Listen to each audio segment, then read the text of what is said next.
चार प्रकारना छे। सौथी पहेला आवे तंतुवाद्य, बीजू आवे धनवाद्य, त्रीजा नंबरे आवे सुशीरवाद्य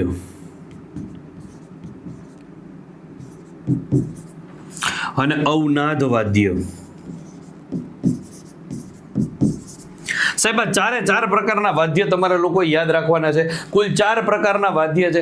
तंतुवाद्य एटले के जेने तार वडे वगाडवामां आवे एने तंतुवाद्य कहेवामां आवे। सौथी जूनामां जूनुं तंतुवाद्य एटले एक तारो, जेमां एक ज तार हतो, बराबर छे। पछी बे तार आव्या जेने दो तारा अने तीन तारा कहेवामां आवे। त्यार पछी धीमे धीमे तंबूरा आव्या, गीटार आव्या, आ बधा ज जे छे सुरंदो आव्यो, आ बधा जे छे तंतुवाद्य छे। एवी ज रीते धनवाद्य एटले के जे बंने वस्तु અથડાવાથી रणकार उत्पन्न थाय तेने धनवाद्य कहेवामां आवे छे। जेम के मंजीरा, जेम के करताल, जेम के